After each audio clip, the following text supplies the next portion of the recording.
Bismillah, Assalamualaikum Ustaz. Ya, waalaikumsalam. Baik, kajiannya kita mulai sekarang bagaimana Ustaz?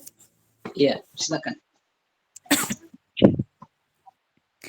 Baik, Bismillahirrahmanirrahim.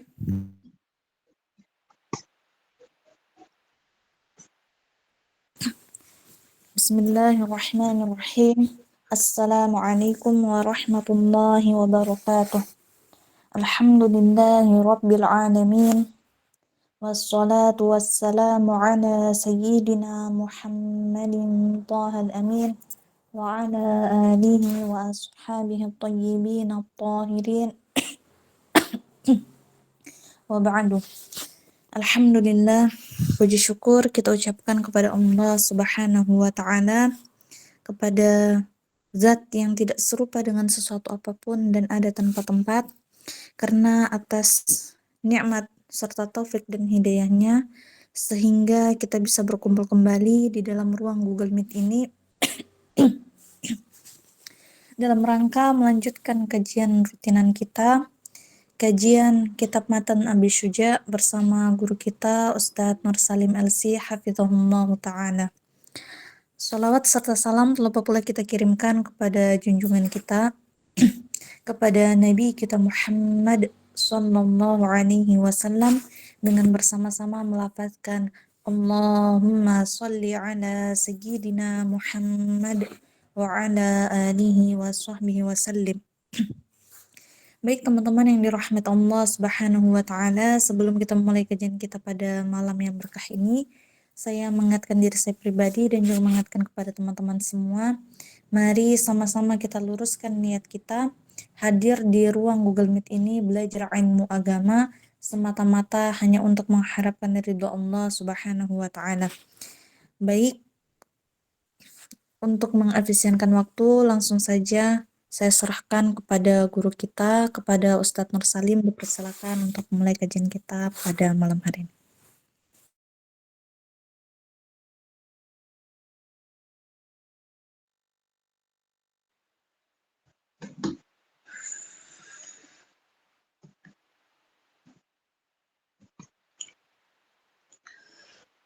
Ya, terima kasih. Assalamualaikum warahmatullahi wabarakatuh. Alhamdulillahi rabbil alamin. Wa sallallahumma ala sayyidina Muhammadin wa ala alihi wa ashabihi tayyibin tahirin. Allahumma la sahla illa ma ja'altahu sahla wa anta ya hayyu ya qayyum taj'alul hazna idza syi'ta sahla. Allahumma arzuqna al-ikhlasa fi niyyati wal qawli wal amal. Nukhlisun nawaya lillahi ta'ala. Marilah kita ikhlaskan niat kita karena Allah Subhanahu wa ta'ala. Alhamdulillahi rabbil alamin. Kita diberikan oleh Allah Subhanahu wa ta'ala karunia bisa berkumpul lagi, bisa kita belajar lagi di kajian online kita dan melanjutkan dari kajian-kajian kita yang kemarin. Alhamdulillahirabbil alamin. Semoga Allah Subhanahu wa taala memberikan kita karunia berupa kita bisa istiqomah di dalam belajar ilmu agama, karena seseorang tidak mungkin, sulit untuk menjadi orang yang mutamakin, orang yang tamakun tanpa keistiqomahan, ya kan? Sulit sekali. Maka oleh karena itu kita semua berusaha untuk istiqomah di dalam mencari ilmu agama. Semoga apa yang kita niatkan untuk menjadi orang yang tamakun di dalam belajar ilmu agama ini terkabulkan. Terkabulkan. Kemudian teman-teman yang sudah bergabung untuk tetap mengikuti kajian sampai akhir, karena permasalahan di sini kita akan membahas permasalahan-permasalahan yang luar biasa pentingnya. Kemudian teman-teman yang lain yang belum bergabung untuk diberitahu bahwa kajian kita sudah dimulai, dan hendaknya teman-teman mereka yang belum bergabung untuk segera bergabung gitu. Jadi kita akan melanjutkan kajian kita, bahwasanya kita kemarin sudah membahas tentang sholat jamaah, ya kan? Kita membahas tentang syarat bagaimana seorang itu berjamaah. Kita akan melanjutkan perkataan musannif rahimahullahu taala. Nafa'anallahu bi'ulumihi fid dharain amin.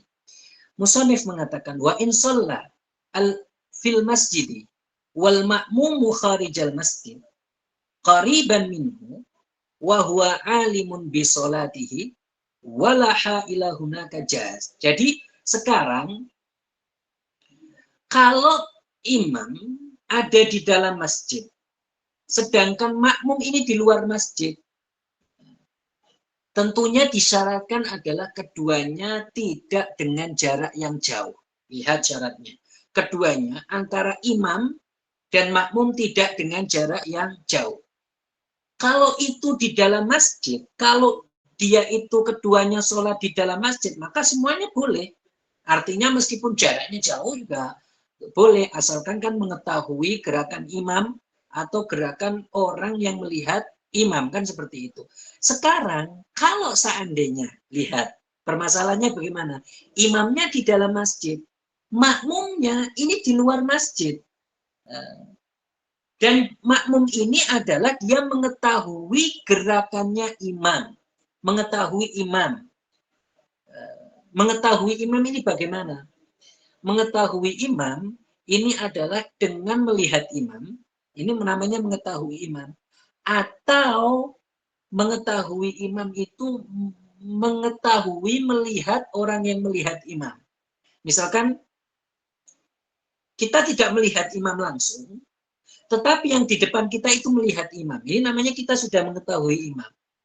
Walaupun dia ini tidak melihat imam secara langsung, akan tetapi dia ini melihat orang yang melihat imam.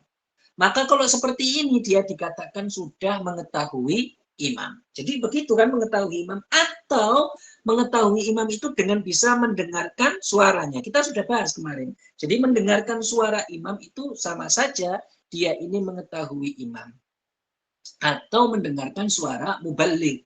Mubalik ini siapa? Mubalik ini orang yang menyampaikan suaranya imam. Jadi kalau imam mengatakan Allahu Akbar, maka dia mengucapkan Allahu Akbar. Jadi orang ini nggak dengar suaranya imam, tetapi dia mendengar suara orang yang mengatakan, menyambungkan suara imam. Ini namanya siapa? Mubalik. Ini istilahnya apa? Mubalik. Kemudian, yang akan jadi bahasan kita adalah, kalau seandainya dia ini imamnya di dalam masjid, makmumnya di luar masjid, maka ini disyaratkan adalah tidak ada penghalang. Walahailah. Artinya tidak ada penghalang antara imam dan makmum. Tidak ada apa? Penghalang antara imam dan makmum. Jadi kalau seandainya imamnya ini di dalam masjid dan makmumnya di luar masjid, maka makmum ini tidak ada yang menghalangi dia untuk sampai kepada imam. Artinya menghalangi ini apa? Bisa menghalangi lewat untuk sampai kepada imam atau menghalangi secara pandangan. Misalkan, kalau dia ini sholat di luar masjid, kemudian dia ada tembok, ini namanya menghalangi. Ini menghalangi. Dan dia tidak sampai kepada imam. Dia tidak bisa, kalau seandainya berjalan itu tidak bisa kepada imam. Ini namanya menghalangi. Maka tidak sah. Ini tidak apa? Tidak sah. Seperti itu tidak sah. Atau ada jendela. Dan tidak ada jalan yang terbuka untuk sampai kepada imam. Adanya cuma jendela. Meskipun itu terbuka jendelanya, kan orang ini nggak bisa. Lewat ke imam ini nggak bisa. Maka tidak boleh seperti itu. Maka disyaratkan ketika sholat keduanya itu tidak di dalam masjid, artinya imam di dalam masjid dan makmumnya di luar masjid, maka nggak boleh ada penghalangnya. Tidak boleh. Artinya kalau seandainya ada penghalang seperti tadi, atau keduanya di luar masjid misalkan, kita gambarkan. Kemudian di antara keduanya ada tembok. Yang tembok ini tidak bisa makmum ini kepada imam. Atau ada pintu yang terkunci. Jadi makmum ini kepada imam nggak bisa. Kalau seperti ini, sholatnya ini tidak sah. Sholatnya siapa? Sholatnya makmum. Kenapa? Karena ada penghalang. Karena ada sesuatu yang menghalangi dia sampai kepada imam, lewat kepada imam, atau yang menghalanginya untuk melihat imam. Seperti itu. Seperti itu. Maka ini tidak sah. Maka ini tidak sah seperti ini. Maka disyaratkan seperti itu. Maka disyaratkan untuk tidak ada penghalang yang sampai kepada imam. Nggak boleh ada penghalang. Kemudian, kalau seandainya imam dan makmum ini tidak di masjid, ya kan? Imam dan makmum tidak di masjid, maka disyaratkan juga adalah tidak ada jarak yang lebih dari 300 zira di antara keduanya. Ya, tidak ada jarak yang lebih dari 300 zira. Zira ini kan hasta. Zira itu kan hasta. Hasta itu, satu hasta, sekitar 46 cm. Atau 48 cm. Sekitar itu. Bisa seperti itu. Jadi, kalau kita hitung 1 zira 46 cm, berarti kurang dari 105, kurang lebih 150 meteran. Iya kan? Jadi 300 zira itu kan 136 meter.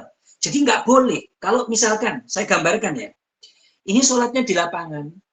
Ini sholat di luar masjid. Kita membicarakan di luar masjid. Sholatnya di lapangan. Sholatnya di lapangan, misalkan. Maka kalau imam ini dia di depan, kemudian makmum sebelum, makmum setelahnya, ini jaraknya, dia ini jaraknya lebih dari 300 zira, lebih dari misalkan 140 meter, lebih dari itu, maka tidak sah. Walaupun dia mendengar imam, tidak sah. Walaupun. Kenapa? Karena jaraknya jauh. Karena jaraknya apa? Jauh sekali. Tidak bisa. Ini jarak antara imam dan makmum harus apa? Tidak boleh lebih dari 300 zira, itu syaratnya, antara imam dan makmum, dan antara makmum dengan makmum. Jadi misalkan ada shaf pertama dan shaf kedua, ini antara shaf pertama dan shaf kedua, yaitu shaf di depannya, ini nggak boleh jaraknya ini lebih dari 300 zira. Nggak boleh. Tidak boleh. Kalau seandainya misalkan imam dan makmum belakangnya ini tidak lebih dari 300 zira, artinya bisa. Tapi kemudian ada makmum di belakang makmum shaf pertama, lihat, ada makmum yang di belakang makmum shaf pertama, ini jaraknya dengan makmum di depannya, ini lebih dari 300 zira. Maka nggak sah makmum yang kedua ini. Makmum yang berada di shaf kedua, ini sholatnya nggak sah. Kenapa? Karena jaraknya antara makmum di depannya ini lebih dari 300 zira. Berarti jarak 300 zira tidak boleh lebih dari 300 zira itu apabila makmum dengan imam yang di depannya atau antara shaf, antar barisan. Artinya makmum dengan makmum di depannya, makmum dengan makmum di depannya. Ini jaraknya nggak boleh lebih dari 300 zira. Kalau seandainya tidak lebih dari 300 zira, maka sah sholatnya. Walaupun, kalau seandainya ini terpenuhi, maka sah. Walaupun antara imam dan shaf yang paling terakhir, ini jaraknya sangat jauh sekali. Farosif misalkan. Artinya 1000 zira misalkan. Sah. 1 kilometer misalnya. Itu kan jauh sekali kan? Sah. Yang penting antara imam dan makmum sebelumnya, makmum di belakangnya ini tidak lebih dari 300 zira. Kemudian antara shaf ini tidak lebih dari 300 zira. Maka ini sah. Ini jika sholat dilakukan di luar masjid. Ya kan? Sholat jika dilakukan di luar masjid. Maksudnya di luar masjid apa? Keduanya di luar masjid atau imamnya di dalam masjid, kemudian makmumnya ini di luar masjid. Ini disyaratkan makmum ini dengan imam jaraknya ini tidak boleh lebih dari 300 zira. Tapi kalau seandainya makmum imamnya ini di dalam masjid, lihat, imamnya di dalam masjid, maka mulai dihitungnya di mana? Di akhir masjid. Jadi ketika dia sudah batas akhir masjid, mulailah di situ dihitung. Makmum itu tidak boleh jaraknya itu lebih dari 300 zirah dari imam. Dari imam. Ya, bisa dibayangkan ya. Jadi bisa dibayangkan.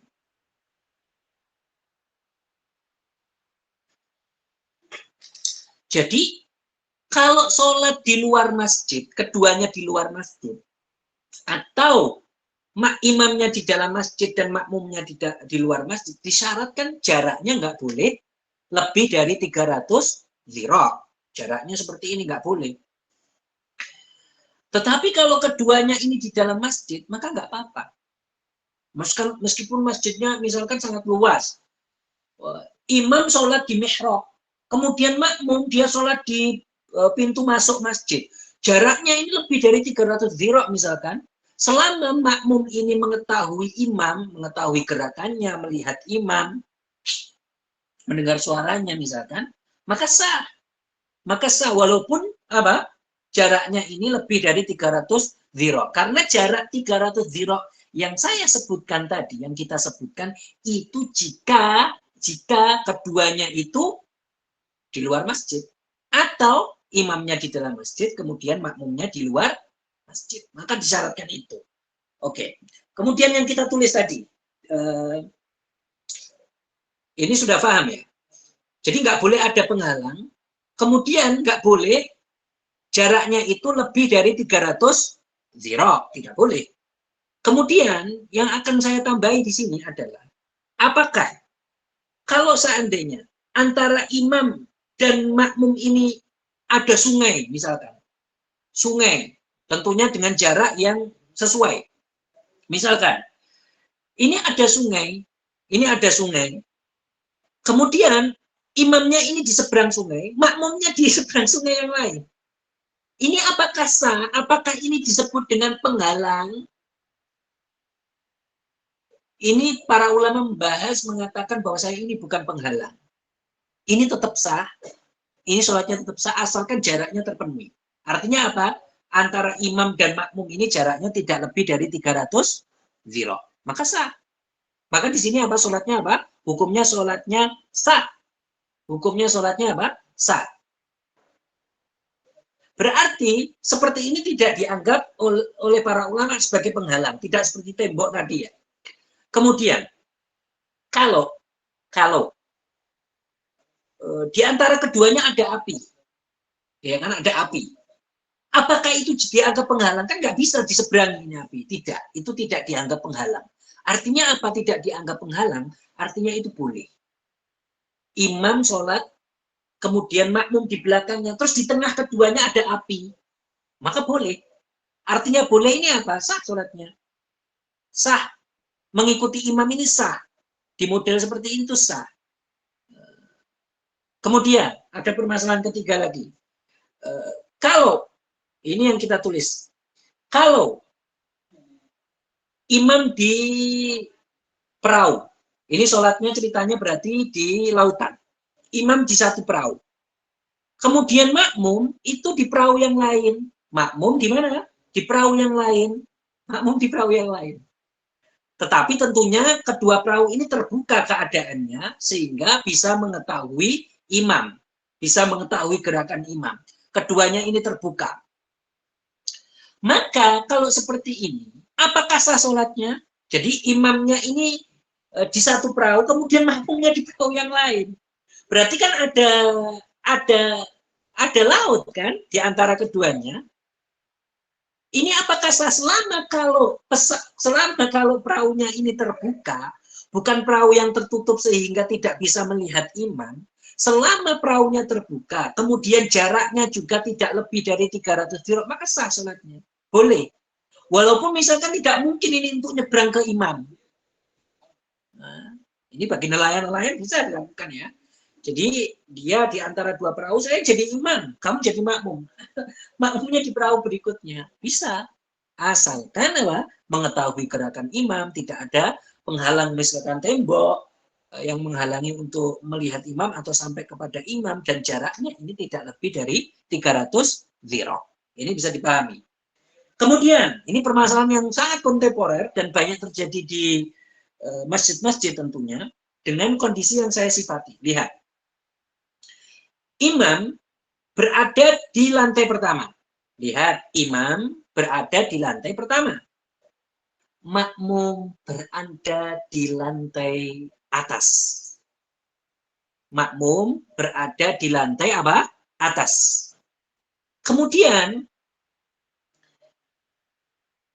makmum yang di atas ini dia itu tidak melihat imam, juga tidak melihat orang yang melihat imam. Dia itu hanya mendengarkan suara imam saja. Apakah ini sah? Karena dia di atas. Apakah ini sah? Dan ini di dalam masjid ya semuanya. Ini di dalam masjid. Apakah ini sah? Menurut Imam Ahmad, Imam Hanafi, selain mazhab Syafi'i, semuanya mengatakan ini sah. Ini tetap sah. Sedangkan menurut Imam Syafi'i, pendapat mazhab Syafi'i, ini dilihat. Tadi, lantai di atas ini, pintu masuknya di mana? Untuk masuk ke atas ini di mana? Kalau seandainya pintu masuknya ke lantai atas ini di luar masjid, pintu masuknya di luar masjid. Kan ada masjid yang dia itu untuk menuju lantai atas harus melalui luar masjid. Ini kalau dia ini dari luar masuknya, maka tidak sah. Menurut mazhab Syafi'i, tidak sah. Mazhab Syafi'i tidak sah. Kalau seandainya pintu masuknya ini di dalam, jadi masuk ke lantainya, ke lantai atas ini, dia itu di dalam pintu masuknya, di dalam masjid. Maka ini sah. Menurut mazhab Syafi'i ini sah. Lihat kondisi yang saya sifati. Jadi apa? Dia ini imamnya di bawah, kemudian makmumnya nggak melihat imam, nggak melihat orang yang melihat imam, cuma mendengarkan suaranya. Cuma mendengarkan suaranya saja. Apakah ini sah? Menurut mazhab yang lain, di luar mazhab kita itu sah. Sah. Tapi kalau menurut mazhab kita diperinci seperti yang saya sebutkan. Seperti yang saya sebutkan. Mungkin ini bisa dipahami. Kemudian, sekarang pembahasan kita. Kita beralih, kita sudah selesai ya. Pembahasan tentang makmum dan imam. Oh, berarti permasalahannya sangat butuh untuk konsentrasi ya. Jadi butuh permasalahannya karena apa? Butuh untuk dibobot, untuk dipastikan dan difahami sebagaimana mestinya, begitu. Karena terjadi banyak sekali kan. Kemudian sekarang pembahasan kita ini berkaitan dengan musafir. Musafir, yaitu tentang qashar sholat dan jamak sholat. Ini sangat penting sekali. Sebelum kita memulai bab ini sangat penting sekali. Karena banyak orang yang dia itu menganggap dirinya ini sah sholatnya, ternyata tidak sah. Menganggapnya dia itu bisa mengqashar sholat, ternyata dia tidak mengetahui syarat untuk mengqashar sholat. Artinya apa? Dia melanggar syaratnya misalkan, maka ini tidak boleh. Ini tidak boleh, tidak sah. Dan ini banyak sekali. Dan harus dipahami sebagaimana mestinya, sebagaimana yang akan saya jelaskan. Oke, Musonif mengatakan faslun. Fasal ini yang akan dibahas oleh musonif ini membahas tentang mengqashar sholat. Apa yang disebut dengan mengqashar sholat? Mengqashar sholat ini adalah menjadikan sholat wajib yang 4 menjadi 2. Jadi hanya pada sholat yang 4 rakaat itu namanya mengqashar sehingga menjadi 2 rakaat. Kalau menjamak sholat yang akan dibicarakan setelah mengqashar sholat oleh musannif, ini apa? Ini menjadikan sholat yang 2 waktu itu digabung menjadi 1. Misalkan, yaitu sholat zuhur dan sholat maghrib, sholat zuhur dan sholat asar. Maka bisa digabung di waktu zuhur, disebut dengan jamak takdim, bisa digabung dengan waktu asar, disebut dengan jamak takhir. Ini bisa. Oke? Nanti kita akan sebutkan perinciannya. Artinya apa? Artinya, qashar sholat itu ada syaratnya, jamak sholat itu ada syaratnya. Qashar dan jamak keduanya memiliki syarat. maka harus difahami dan musannif akan menyebutkannya. Nah, begitu. Kemudian musannif rahimahullah rahmatan wasi'ah nafa'anallahu bi'ulumihi fid dharaini mengatakan wa yajuzu lil musafir, boleh bagi seorang yang musafir ketika dia memiliki tujuan yang benar. Jadi tujuannya harus benar. Nanti akan kita sebutkan apa yang diperbolehkan qasrus shalah, yaitu meringkas sholat. Qasrus shalah itu artinya meringkas sholat. Yang dimaksud meringkas sholat ini adalah meringkas sholat wajib ar-rubaiyah, yaitu sholat wajib yang 4 rakaat. Jadi yang bisa diringkas, yang bisa diqasar sholatnya, itu hanya sholat yang dia itu berjumlah 4 rakaat. Dan lihat, itu sholat wajib, bukan sholat sunnah. Itu sholat apa? Sholat wajib. Ini karena kan keringanan.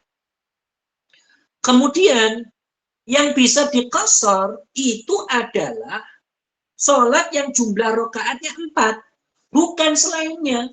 Bukan sholat yang jumlah rakaatnya 3, seperti sholat maghrib. Bukan juga sholat yang jumlah rakaatnya itu 2, seperti sholat subuh. Maka seseorang di dalam sholat maghrib 3 rakaat tidak bisa dia ringkas menjadi 1,5 atau menjadi 2 rakaat. Tidak boleh. Begitu juga orang yang sholat subuh 2 rakaat, maka dia tidak bisa mengqasar sholat yang 2 rakaat itu menjadi 1 rakaat. Maka ini tidak bisa. Kemudian sebelum kita menginjak kepada persyaratan yang akan ditentukan oleh musannif, maka kita akan membacakan dalil bahwasanya di dalam mengqasar sholat dan menjamak sholat itu tentunya ada dalil yang membolehkannya. Hal ini berdasarkan ayat Al-Quran, bahwasanya Allah Subhanahu wa taala di dalam ayat Al-Quran disebutkan wa idza darabtum fil ardi. Jadinya ketika seseorang safar itu boleh melakukan keringanan, yaitu sholat yang kita sebutkan. Kemudian, sedangkan di dalam hadis ini ada beberapa. Salah satunya adalah hadis yang diriwayatkan oleh Sayyidah Aisyah. Sayyidah Aisyah ini adalah istrinya Rasulullah. Sayyidah Aisyah itu istrinya Rasulullah. Beliau ini sahabiyah yang banyak menghafal hadis. Ini Sayyidah Aisyah. Beliau faqihah. Jadi banyak riwayat-riwayat hadis itu dari Sayyidah Aisyah. Ini. Sayyidah Aisyah mengatakan, awwalu ma furidatis sholatu raka'ataini fa uqirrat sholatus safar wa utimmat sholatul hadar, rawahu Syaikhan. Jadi pertama sholat ini itu 2 rakaat, kemudian sholat itu bisa diqasar menjadi 2 rakaat, yaitu sholat 4 rakaat bisa diqasar menjadi 2 rakaat. Dan bisa wa'utimmat, bisa sholat itu bisa dikerjakan secara sempurna. Jadi ketika orang musafir, itu boleh dia itu mengerjakan sholat 4 rakaat itu 4 rakaat, artinya itu itmam, artinya apa? Tidak diqasar. Boleh juga dia itu mengqasar, artinya apa? 4 rakaat menjadi berapa? 2 rakaat, itu boleh. Kemudian, dalam hadis lain ini disebutkan oleh Anas, Sayyiduna Anas. Sayyiduna Anas ini beliau termasuk sahabat. Beliau itu khadimnya Rasulullah dan banyak menghafal hadis juga. Riwayat itu banyak dari Sayyiduna Anas. Beliau mengatakan, kharajna ma'an Nabi minal Madinati ila Makkah. Fakana yusalli raka'ataini hatta raja'na ilal Madinati. Jadi Rasulullah Shallallahu Alaihi Wasallam diceritakan oleh Sayyidina Anas. Beliau mengatakan, kita ini perjalanan dari Madinah ke Mekah. Dari Madinah kemana? Ke Mekah. Kemudian Rasulullah itu sholatnya itu 2 rakaat. Artinya apa? Artinya beliau ketika mengerjakan sholat 4 rakaat dikerjakan 2 rakaat di dalam safar ini sampai kita kembali ke Mekah. Begitu. Sampai kita ini hatta roja'na ilal Madinah. Sampai kita kembali ke Madinah. Jadi perjalanan ke Mekah, beliau ini mengqasar sholat yang 4 rakaat itu menjadi 2 rakaat. Ini yang dilakukan oleh Rasulullah SAW bersama Sayyiduna Anas dan para sahabat. Jadi dengan dalil-dalil ini Ini dibuktikan bahwasanya seseorang itu nggak apa-apa ketika dia itu dalam keadaan safar, dalam keadaan berpergian, dia itu tidak apa-apa untuk mengqashar sholat, tidak apa-apa, tidak apa-apa.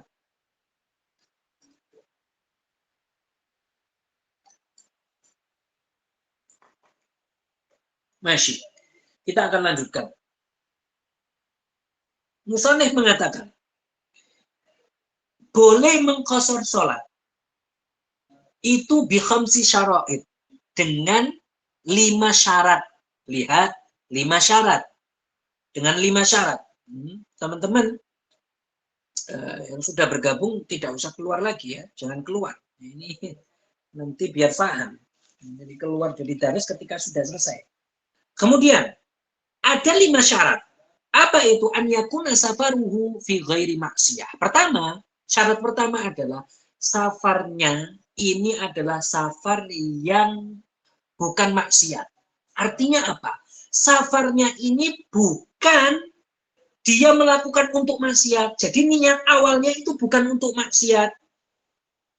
Berarti kalau begitu, boleh safarnya itu adalah safar yang wajib, seperti safar untuk safar berpergian yang wajib.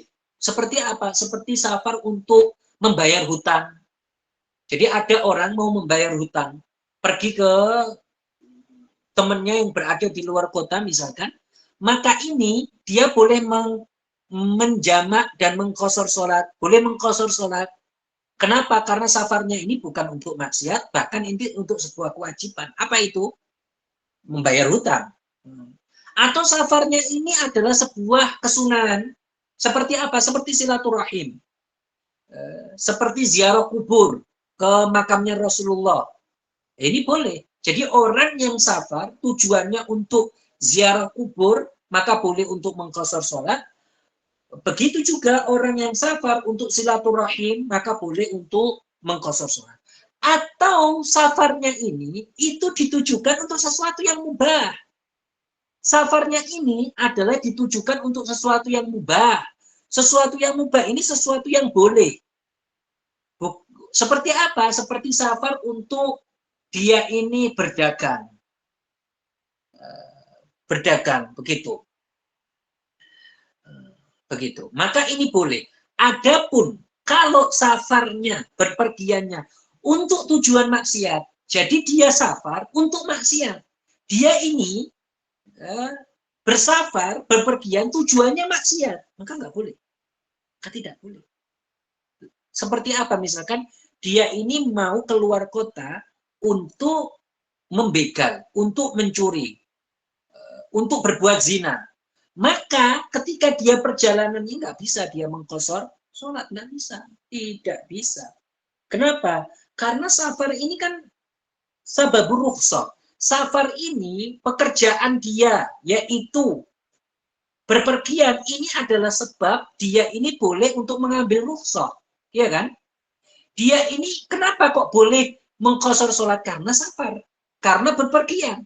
Berarti berpergian ini adalah sebab dia itu boleh untuk mengqashar sholat.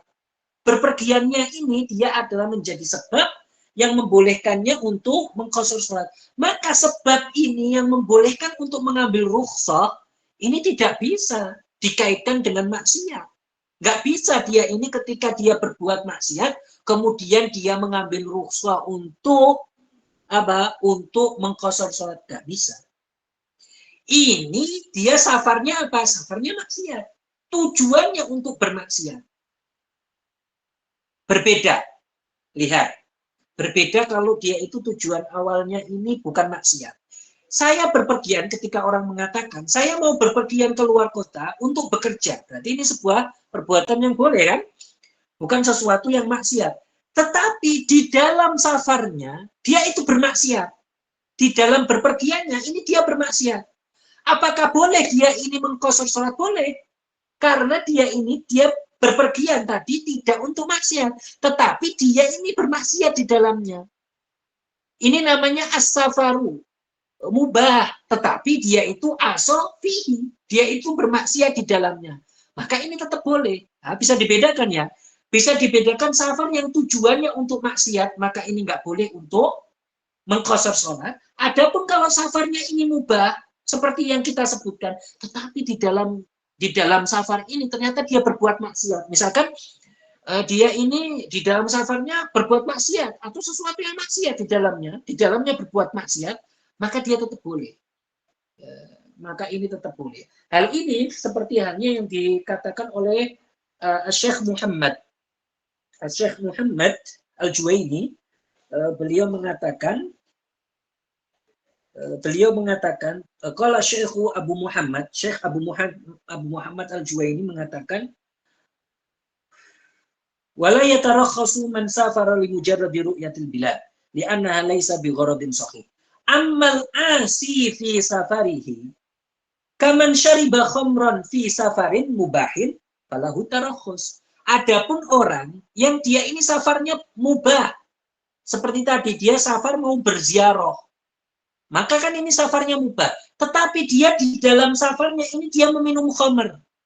Apakah boleh dia ini mengqashar sholat karena di dalam safarnya dia melakukan maksiat? Boleh tetap. Karena safarnya mubah. Karena safarnya ini mubah, bukan sesuatu yang maksiat. Beda kalau tujuan dari awalnya dia ini berbuat maksiat. Berarti safarnya itu untuk maksiat. Maka ini tidak boleh dia itu mengqashar sholat. Ini tidak boleh. Begitu juga ini tanbihun muhim, yaitu peringatan yang sangat keras bagi jangan didengar perkataan dari Ibnu Taimiyah atau orang-orang Wahabi yang mereka mengatakan ketika orang tujuannya untuk ziarah ke makamnya Rasulullah, maka dia itu tidak boleh mengqashar sholat. Ini tidak benar. Ini tidak benar. Hadis la tusyaddur rihal illa ila salasati masajid itu bukanlah larangan seseorang untuk mengqashar sholat dan bukanlah larangan seseorang itu untuk berziarah ke makam Rasulullah. Ziarah ke makam Rasulullah itu adalah perkara yang boleh secara ijma. Bahkan itu dianjurkan. Bahkan Rasulullah mengatakan man zara qabri wajabat lahu syafaati. Barang siapa yang menziarahi kuburanku maka dia mendapatkan syafaatku. Maka orang-orang ini yang dia ini mengatakan bahwasanya ketika orang berziarah tujuannya untuk ziarah kubur ke makam Rasulullah nggak boleh mengqashar sholat, maka jelas ini salah. Kenapa? Karena orang ketika bertujuan untuk berziarah ke makam Rasulullah ini adalah tujuan yang boleh, tujuan yang mubah, bukan sesuatu yang haram, maka boleh dia itu untuk mengqashar sholat, maka boleh, tidak dilarang seperti yang dikatakan oleh orang-orang Wahabi, begitu. Kemudian kita akan sebutkan persyaratan selanjutnya, wa an yakuna. Persyaratan selanjutnya yang disebutkan oleh musannif rahimahullahu taala.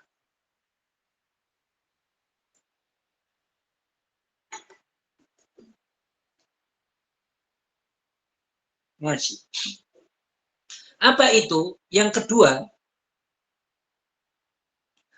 nah, ini sangat penting sekali. Ini berkaitan dengan jarak, ya. Wa antakuna masafatuhu sittata asyara farsakhon. Jaraknya itu adalah jarak safar yang jauh. Berapa itu safar yang jauh? 16 farsakh. Berapa? 16 farsakh. Secara jelas ya, 16 farsakh. 16 farsakh ini adalah perjalanan 2 marhalah. Yaitu kalau dia itu berjalan, itu menghabiskan waktu 2 hari. Itu dengan perjalanan bukan melalui pesawat ya. Perjalanan biasa. Kita berjalan dengan kaki misalkan, itu menghabiskan 2 hari. Ini perjalanan yang dimaksud 16 farsakh ini adalah perjalanan berangkat saja, bukan perjalanan pulang dan pergi kemudian totalnya 16, bukan. Tetapi total 16 farsakh ini adalah perjalanan berangkat saja, bukan perjalanan pulang pergi kemudian di total 16 farsakh, bukan. Kemudian 1 farsakh ini berapa? 1 farsakh ini kalau kita hitung secara mil itu adalah 3 mil. Sehingga 16 farsakh ini totalnya adalah 48 mil. 48 mil. 1 mil ini adalah 4.000 langkah. 4.000 langkah kaki. Dan 1 langkah kaki itu adalah 3 jenjang kaki. 3 jenjang kaki, yaitu 3 jarak kaki. 3 kaki. Ya. Akan kita hitung secara meter. Kita lihat. Tetapi sebelum saya hitung secara meter, saya akan berikan jarak secara kilometer hasilnya.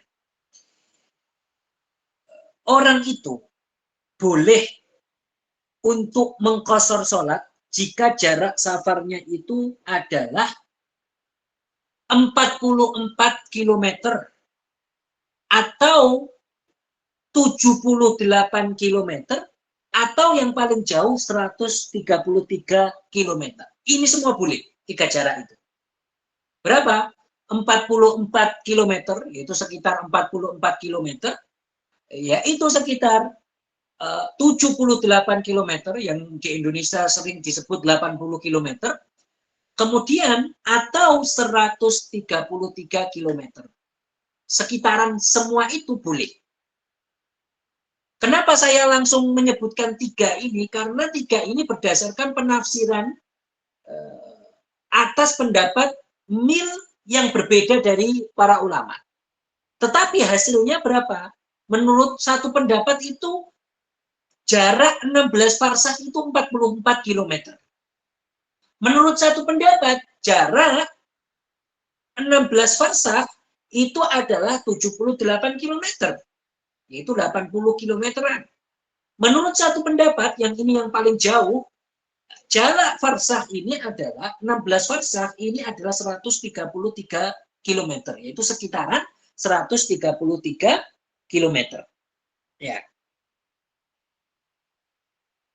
Ini seperti itu. Jadi boleh seseorang ketika 44 km misalkan mengqashar sholat. Jadi jarak saya ini ke tempat tujuan 44 km boleh, sekitar 44 km, maka boleh. 44,64 km, maka boleh. Atau kalau jaraknya 78,12 km maka juga boleh. Atau jaraknya 133,92 km, itu 134 km sekitar ini, maka boleh juga. Boleh ini, boleh ini, boleh ini. Boleh. Karena ini berdasarkan perbandingan, perbedaan penafsiran ulama terhadap mil. Oleh karena itu, boleh seseorang misalkan jaraknya 44 km, boleh mengqashar. 44 km sekian, boleh mengqashar. Jaraknya sekitar 80 km, boleh mengqashar. Boleh. Boleh mengambil ini, boleh mengambil kedua, ketiga, boleh semua. Boleh semua. Boleh semua. Kemudian, ini kan hasilnya. Ini karena mereka itu berbeda ketika menafsiri mil. Sebagian ulama itu menafsiri 1 mil ini berapa dhira. Mereka itu menurut satu pendapat, 1 mil itu 2000 dhira. Satu pendapat lagi mengatakan 1 mil itu adalah 3000 dhira. Satu pendapat itu mengatakan 1 mil itu 6000 dhira. Sehingga mereka ketika menafsiri dengan perbedaan qaul di dalam dhira, sehingga menimbulkan 3 pendapat di dalam madzhab Syafi'i tentang qashar, jaraknya. Menurut satu pendapat dengan tafsiran yang paling kecil, itu 44, sekian-sekian kilometer. Menurut satu pendapat dengan dhira yang sedang, yaitu tadi 1 mil 3.500 dhira, 3.500 dhira ya, bukan 3.000 dhira, 3.500 dhira, maka jaraknya adalah 78 sekian kilometer. Kemudian kalau dia itu mengambil pendapat yang jauh, yaitu dhiranya itu 6.000, 1 mil itu 6.000 dhiro, maka sekitar 133 km, sekitar itu. Haula. Takriban itu semua ya, sekitar itu. Boleh. Itu boleh semua. Kemudian, yang perlu dijelaskan. Jadi, jangan bingung. Jarak saya misalkan 80 km. Apakah saya boleh mengqashar? Boleh. Boleh. Jarak saya 44. Apakah boleh dengan mengambil ini? Juga boleh. Mengambil pendapat yang paling rendah tadi. Boleh. Boleh sekali. Kemudian, kapan orang itu boleh mengqashar? Kan jaraknya sudah tahu kita ya. Jaraknya yang kita sebutkan tadi. Terus kapan dia boleh mengqasharnya? Apakah harus dia itu sampai ke tujuannya? Apa sudah di tempat tertentu saja sudah bisa mengqashar sholat? Syaratnya adalah, boleh mengqashar sholat adalah syaratnya sudah melewati umronul balad. Sudah melewati apa? Umronul balad. Umronul balad itu adalah bangunan-bangunan di daerahnya. Bangunan-bangunan yang berturut-turut di daerahnya, ini namanya umronul balad. Kalau dia sudah melewatinya, maka dia sudah boleh untuk menjalankan ini. Boleh untuk mengqashar sholat. Jadi misalkan, saya gambarkan, di satu desa, ketika desanya ini ada rumah yang berentet-rentet, kemudian di setelahnya nggak ada rumah, misalkan sawah saja, di sekitar jalannya nggak ada rumah, dan sejauh ini dari ujung rumah ini ke yang nggak ada rumah itu sampai 300 dhiro, berarti ini dia sudah melewati umronul balad.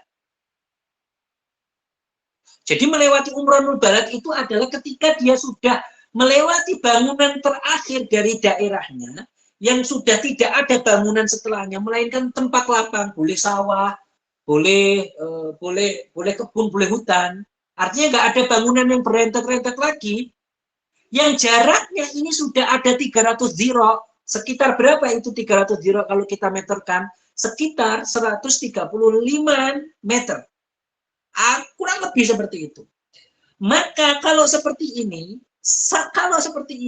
dia sudah boleh untuk mengqashar sholat. Jadi mudah ya. Ini mudah sekali bagi orang yang tinggal di perkampungan. Karena dia itu ketika melewati daerahnya itu mesti ada persawahan, artinya itu apa? Bangunan daerahnya itu sudah berhenti tadi. Sekarang ini tinggal nggak ada bangunan sama sekali, yang kalau nggak ada bangunannya itu sekitar 135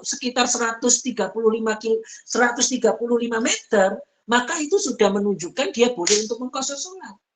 Boleh untuk mengqashar sholat.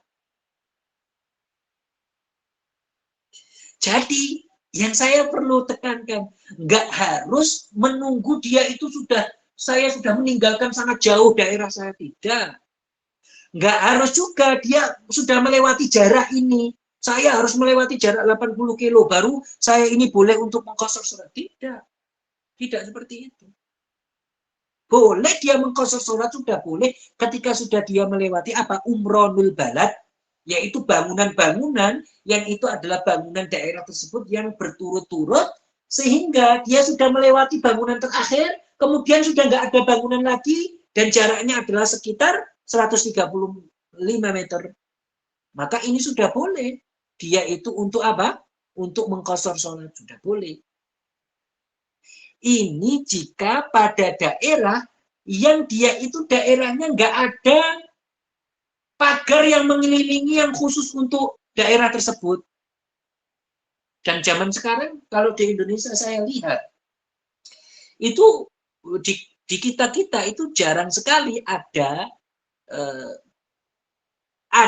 pagar yang dia itu mengelilingi kampung itu, daerah kampung itu, yang dia mengkhususkan daerah tersebut. Kan jarang ya.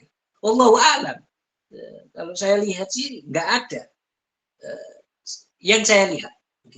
Sehingga kalau zaman dulu, itu antara daerah, itu biasanya ada Pagar itu sebagai pembatas daerahnya. Pagar itu mengelilingi daerah tersebut sebagai pembatas.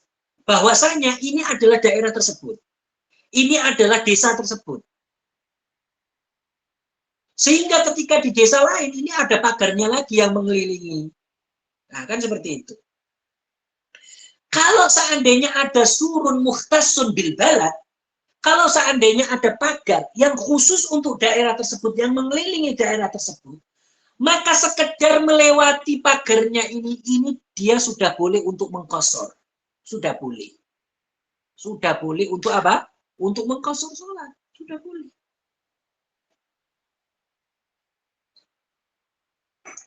Walaupun setelah pagar tersebut langsung ada bangunannya, ada bangunan daerah lain, nggak apa-apa.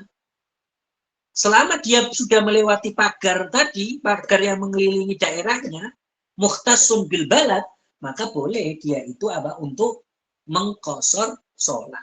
Asalkan tadi tujuannya apa? Tujuannya adalah tujuan 2 marhalah, yaitu 16 farsakh, perinciannya yang sudah kita sebutkan. Itu boleh. Itu boleh sekali. Jadi melewati umronul balad ini bagi daerah yang tidak memiliki pagar yang mengelilingi daerah tersebut, sehingga dia harus melewati umronul balad, yaitu bangunan terakhir daerah tersebut. Kalau daerahnya ada pagar yang mengelilingi, maka dia itu boleh sekedar melewati pagar ini untuk mengqashar sholat, itu boleh. Itu boleh. Begitu. Kemudian, yang akan kita jelaskan.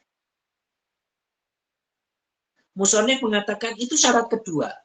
Itu syarat kedua. Jadi jaraknya sudah paham ya. Syarat ketiga yang disebutkan oleh Musonef rahimahullahu ta'ala. Musonef menyebutkan an yakuna muaddiyan lis-sholah. An yakuna muaddiyan lis-sholatir rubaiyah. Artinya apa? Orang yang mengqashar sholat ini adalah dia itu mengqashar sholat yang 4. Yang dia kerjakan secara ada, bukan qadha. Jadi yang bisa diqashar ini bukan sholat qadha. Misalkan, sholat qadha, tanggungan qadha dia ketika belum berpergian, itu tidak bisa dia kerjakan dengan diqashar ketika sudah berpergian. Nggak bisa. Tidak bisa. Kita contohkan, dia punya hutang sholat ketika dia tidak berpergian, ya, dia ini punya hutang sholat, maka hutang sholatnya ini nggak boleh dia qadha nanti ketika safar dengan diqashar. Misalkan dia punya hutang ketika dia itu belum berpergian, dia punya hutang sholat zuhur 4 rakaat.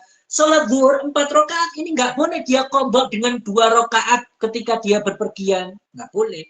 Oh, saya sedang berpergian, saya qadha sholat saya dengan 2 rakaat. Tidak bisa. Dia harus melanjutkan, dia harus mengerjakan 4 rakaat. Kenapa? Karena hutangnya ini adalah sholat qadha-nya ini ketika dia itu belum berpergian. Ketika dia belum apa? Berpergian. Berbeda kalau hutang qadha-nya ini ketika dia berpergian. Misalkan dia punya tanggungan qadha, tapi pas ketika dia berpergian, ketika dia sudah safar. Misalkan di dalam safar, dia ini ketiduran, sehingga dia terlewatkan sholat zuhur misalkan. Maka boleh ketika nanti maghrib dia qadha, ketika nanti maghrib dia qadha secara qasr, secara apa? Secara maksuratan, yaitu secara ringkas dengan 2 rakaat boleh. Kenapa? Karena hutangnya ini terjadi ketika dia itu berada pada posisi safar. Maka boleh. Ini diperbolehkan. Ini diperbolehkan. Kemudian kita akan sebutkan tadi jaraknya.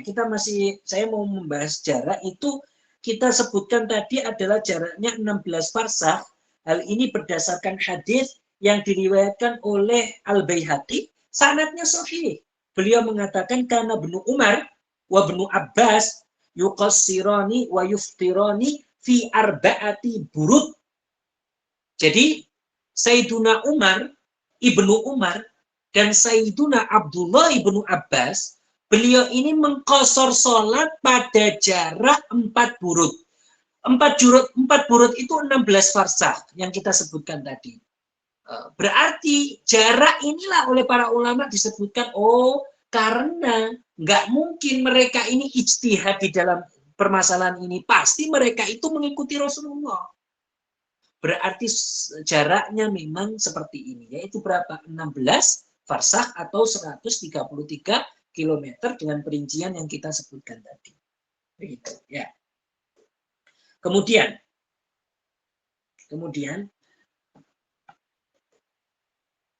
syarat selanjutnya, yaitu syarat yang keempat, itu adalah seorang boleh dia itu untuk mengqashar sholat, itu dia niatnya mengqasharnya ketika takbiratul ihram.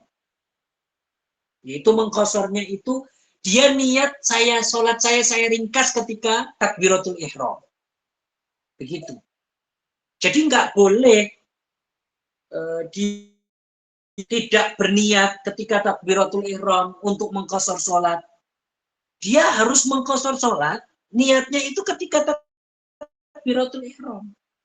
Dia nggak boleh dia ini tidak berniat, hanya niat sholat biasa, kemudian dia itu mengerjakan sholat 2 rakaat. Nggak bisa. Kenapa tidak bisa? Karena sholat qashar itu bukan asal. Sholat qashar itu adalah sholat yang diperuntukkan untuk keringanan. Karena asalnya ini adalah 4 rakaat, kemudian diringankan menjadi 2 rakaat. Sehingga dia itu butuh untuk niat. Ketika takbiratul ihram, dia berniat, saya ingin mengqashar sholat. Saya ingin mengqashar sholat 4. Ini menjadi 2 rakaat. Saya ingin meringkas sholat saya ketika dia takbiratul ihram. Berbeda dengan dia kalau mengerjakan sholat secara sempurna, yaitu 4 rakaat, maka nggak butuh niat. Kenapa? Karena emang dasarnya seperti itu. Karena dasarnya sholat itu 4 rakaat. Zuhur itu dasarnya 4 rakaat. Sehingga dia tidak perlu niat saya mengerjakan sholat saya dengan sempurna 4 rakaat. Nggak bisa. Nggak syarat. Bukan syarat. Sebaliknya kalau orang mau mengqashar sholat, maka harus diniat. Ketika takbiratul ihram, dia berniat untuk mengqashar sholat. Artinya apa? Saya berniat sholat saya kerjakan 2 rakaat. Gitu. Itu namanya niat mengqashar sholat. Yaitu apa? Menjadikan sholatnya itu menjadi ringkas. Seperti itu. Seperti itu.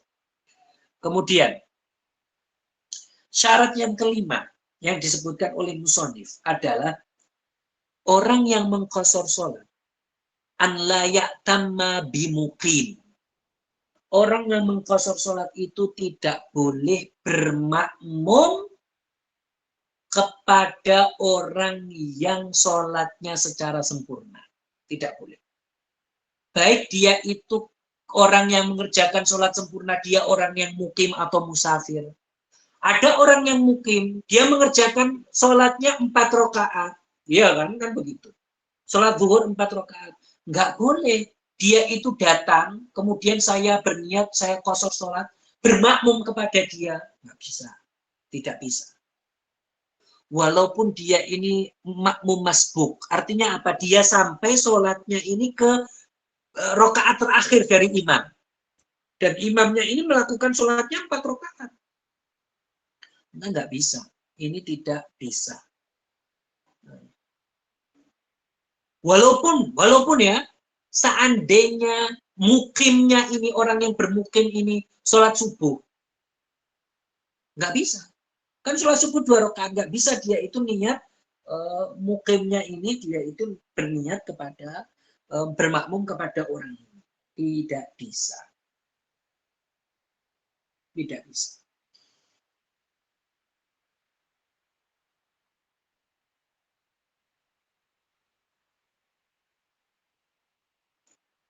Kalau seandainya Ini kalau seandainya dia ini bermakmum kepada orang yang sempurna sholatnya, yaitu 4 secara sempurna.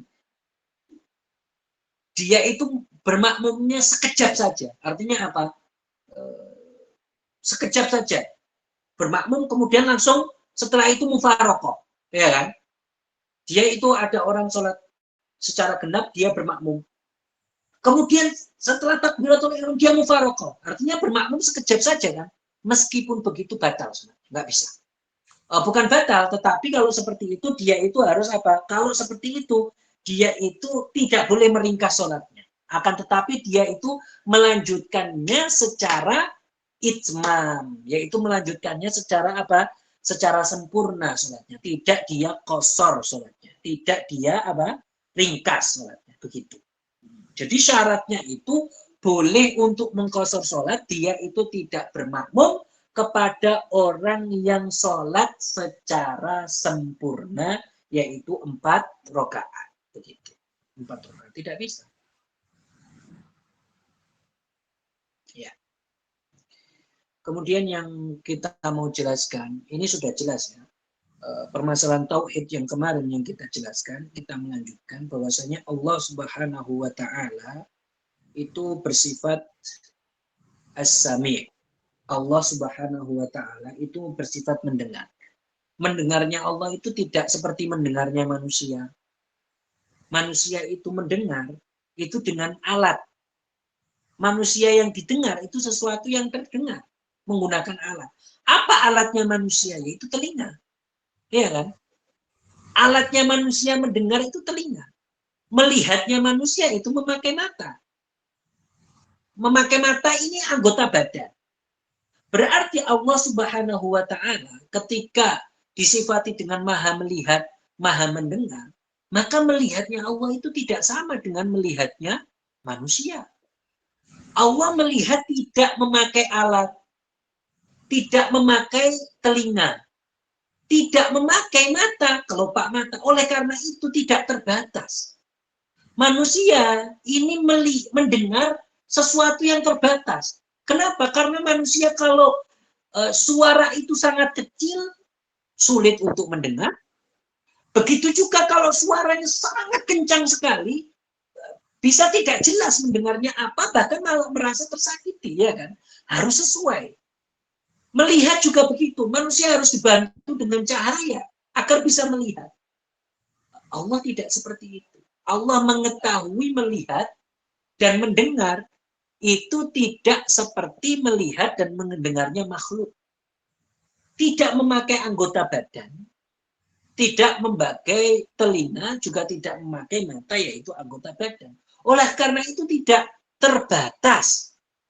Allah Subhanahu wa taala melihat makhluk, walaupun makhluk itu berada di kegelapan. Allah melihat semut hitam di atas batu yang hitam di malam hari yang gelap. Allah melihatnya. Berbeda dengan penglihatan makhluk yang terbatas. Kita tidak bisa melihat sesuatu yang di balik tembok. Kenapa? Karena kita memakai alat. Oleh karena itu semua sifat Allah itu berbeda dengan sifat makhluk. Tidak memakai alat sehingga tidak terbatas. Sehingga tidak dibatasi. Tidak seperti sifat manusia, sifat makhluk. Oleh karena itu inilah kenapa firman Allah laisa kamitslihi syai' itu didahulukan atas firman Allah wa huwas samiul basir. Allah tidak serupa dengan makhluk kemudian disebutkan sifatnya wa huwas samiul basir. Berarti mendengarnya dan melihatnya Allah itu tidak seperti mendengarnya dan melihatnya makhluk. Begitu. Allah Maha mendengar. Allah Maha melihat, tapi tidak seperti kita. Tidak seperti manusia. Nggak boleh dikatakan Allah melihat dengan mata anggota badan. Tidak boleh. Tidak boleh. Allah Maha melihat zatnya. Allah Maha melihat makhluk. Gitu. Allah Maha mendengar. Seperti itu. Dalam ayat Al-Quran disebutkan apa? Wa huwas sami'ul basir. Insya Allah pada pertemuan berikutnya Ini pembahasan kita sangat penting, masih berkaitan dengan menjamak sholat. Menjamak sholat itu tentunya ada persyaratannya, dan bagaimana itu, dan ada istilahnya jamak takdim. Ini ada persyaratannya ternyata. Nah, itu apa? Tidak sekedar orang itu mau menjamak ini mengumpulkan sholat di dalam satu waktu. Nah, ini ada persyaratannya. Insya Allah kita akan bahas pada pertemuan berikutnya. Nah, kemudian kalau ada pertanyaan saya persilakan, mungkin satu pertanyaan. Nanti selainnya bisa diketik dan insya Allah kita jawab di grup. Baik, kepada teman-teman jika ada yang mau ditanyakan dipersilakan. Bisa dengan menuliskannya di kolom chat atau bisa dengan menekan tombol raise hand untuk bertanya langsung kepada Ustadz. Baik, jadi siapa yang angkat tangan? Silakan. Assalamualaikum Ustadz. Waalaikumsalam warahmatullahi Ini apa namanya tadi Ustadz, syarat misalnya bisa kita mengqashar salat itu kan salah satunya adalah